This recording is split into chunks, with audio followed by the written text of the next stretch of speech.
ಅಧ್ಯಕ್ಷ ಸಿಜಿ ರಾಯ್ ಅವರ ಸಾವಿಗೆ ಆದಾಯ ತೆರಿಗೆ ಇಲಾಖೆಯ ಸಂಪೂರ್ಣ ಕಿರುಕುಳವೇ ಕಾರಣ ಅಂತ ಆರೋಪಿಸಿರುವಂತಹ ಸಚಿವ ಪ್ರಿಯಾಂಕ್ ಖರ್ಗೆ ಸರ್ಕಾರದೊಂದಿಗೆ ಹೊಂದಾಣಿಕೆ ಮಾಡಿಕೊಳ್ಳದ ಎಸ್ಎಂಇಗಳು, ಎಂಎಸ್ಎಂಇಗಳು, ವ್ಯಕ್ತಿಗಳು ಮತ್ತು ಕೈಗಾರಿಕೋದ್ಯಮಗಳನ್ನ ಈಗ ಗುರಿಯಾಗಿಸೋಕೆ ಕೇಂದ್ರವು ಐಟಿ, ಇಡಿ ಮತ್ತು ಜಿಎಸ್ಟಿ ಇಲಾಖೆಗಳನ್ನ ಬಳಸ್ತಾ ಇದೆ ಎಂದಿದ್ದಾರೆ.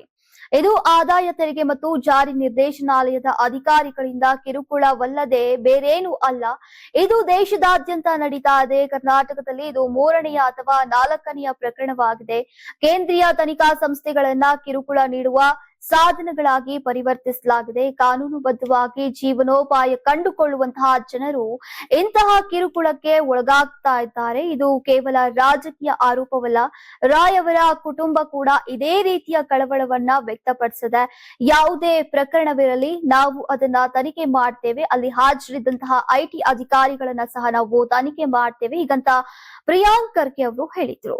ಯಾರಾಗ್ತಾರೆ ಎಂಎಲ್ಎ ಅಭ್ಯರ್ಥಿ 2028 ಶೀಘ್ರದಲ್ಲೇ. ಪ್ರತಿದಿನ ಒಂದೊಂದು ಕ್ಷೇತ್ರದ ಟಿಕೆಟ್ ಆಕಾಂಕ್ಷಿಗಳ ಸಂಪೂರ್ಣ ಮಾಹಿತಿ ಪೊಲಿಟಿಕಲ್ ಜರ್ನಲಿಸ್ಟ್ ಕೆಎಂ ಶಿವಕುಮಾರ್ ಅವರಿಂದ. ಕರ್ನಾಟಕದ ನಂಬರ್ 1 ಡಿಜಿಟಲ್ ಮೀಡಿಯಾ ನಿಮ್ಮ ನೆಚ್ಚಿನ ಕರ್ನಾಟಕ ಟಿವಿಯಲ್ಲಿ ಮಾತ್ರ.